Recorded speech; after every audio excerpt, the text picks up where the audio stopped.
Stop everything. You think you know what a monster is? You think it's some guy in a hockey mask? No. The most terrifying monsters in history wore lab coats, held clipboards, and called their victims logs. Tonight, we're not talking about war. We're talking about science. The kind of science that would make Dr. Frankenstein vomit in disgust. I'm your midnight meme historian, and for the next 15 minutes, we're taking a guided tour through hell on Earth. Japan's Unit 731. By the end of this, you will understand how a nation convinced its brightest doctors to become demons. You will learn about experiments so depraved they defy imagination. And you will discover the disgusting secret deal the United States made to let every single one of these monsters get away with it. This isn't a history lesson.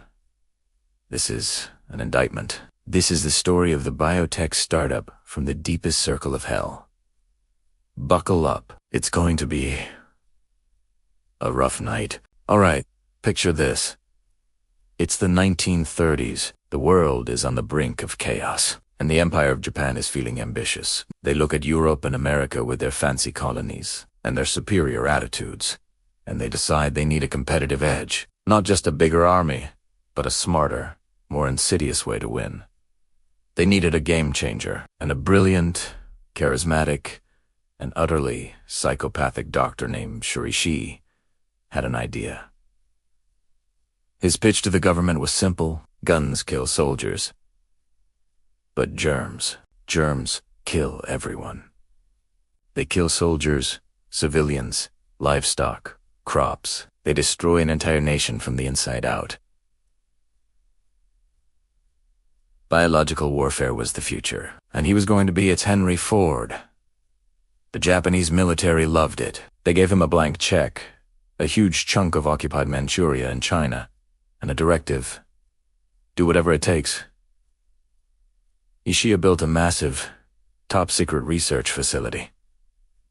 It was bigger than a small city. It had its own airfield, its own railway, and thousands of staff. It looked like a university campus, but this wasn't a place of learning. This was a human slaughterhouse, disguised as a laboratory. And what did they research at Unit 731? Let's take a look at their corporate departments, shall we? First up, the Department of Vaccine Development. Sounds noble, right? Their method was simple. They'd take a group of prisoners Chinese, Russian, American, British people they called Maruta, which means logs of wood. They'd inject one log with, say, syphilis. Then they'd force that person to have sex with other prisoners to see how the disease spread. They'd watch, take notes, and then dissect the logs while they were still alive, without anesthesia, to see what the disease was doing to their internal organs. This wasn't science. This was a snuff film with a hypothesis. Then there was the Frostbite Research Division. These guys were fascinated by the cold, so they'd take prisoners out into the freezing Manchurian winter, force them to stick their arms into barrels of icy water, and wait until their limbs were frozen solid. A guard would walk along and tap their arms with a cane. If it made a sound like a block of wood, they were ready. Then they'd bring them inside and experiment with different rewarming techniques. Sometimes they'd use hot water. Sometimes they'd just break the frozen limbs off with a hammer. They were trying to find the best way to treat frostbite for their soldiers, by giving it to thousands of innocent people in the most agonizing way possible. But Ishii's real passion was weapons development. He wanted to turn diseases into bombs. He designed special porcelain bombs that could be dropped from planes. They weren't filled with explosives. They were filled with fleas. Fleas that had been fed on rats infected with the bubonic plague, the Black Death, weaponized and delivered by airmail. They dropped these bombs on Chinese cities, starting massive plague outbreaks that killed hundreds of thousands of civilians. It was a medieval nightmare, powered by modern technology. They'd tie prisoners to stakes at varying distances from a bomb to test the effective range of anthrax grenades. They'd put people in hyper-shear chambers until their eyes popped out of their skulls. They'd de-spin them in giant centrifuges to see how many G-forces a human could take before their insides turned to soup. They'd remove a prisoner's stomach and attach their esophagus directly to their intestines. They'd amputate limbs and try to reattach them to the other side of the body. This wasn't for any medical purpose. They just wanted to see what would happen. This was curiosity, weaponized into pure, unrestrained sadism. It is estimated that over 10,000 people were experimented on and killed inside Unit 731, and hundreds of thousands more died from the biological weapons they unleashed. Not a single person who entered that facility as a log ever walked out alive. So, the war ends. Japan surrenders. America rolls into town, the heroes of the Pacific. They discover the horrifying truth of Unit 731. They find the labs, the evidence, the testimony.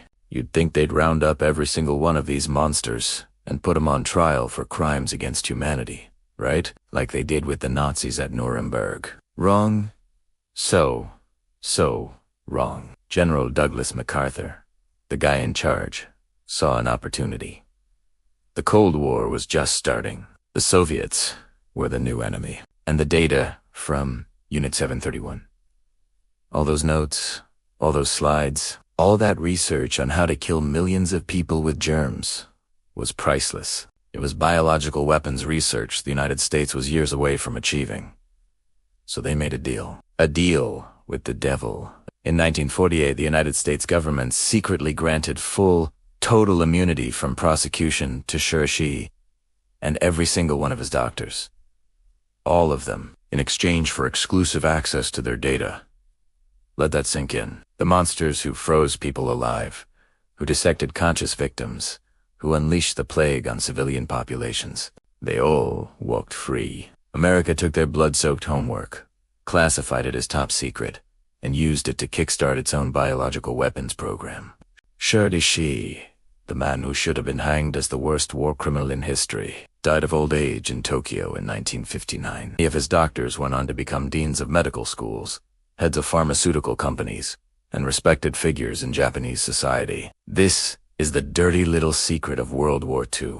While we were righteously prosecuting Nazis for their crimes, we were simultaneously covering up the crimes of their Japanese equivalents, because we found their work, ... useful.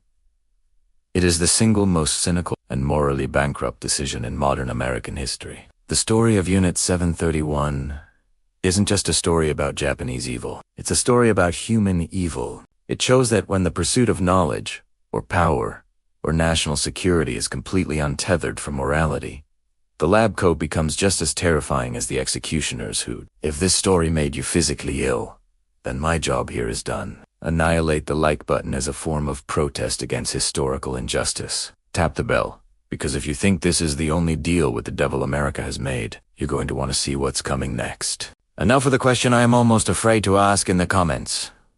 Was the deal worth it? Did getting that data justify letting murderers walk free? I want to see this comment section burn. This broadcast was fueled by righteous indignation and dangerously high levels of caffeine. If you want to support the unearthing of more historical atrocities, the Ko-fi link is in the description. And if you feel the need to wear a piece of historical truth that makes people uncomfortable at dinner parties, the Savage merch store is open for business.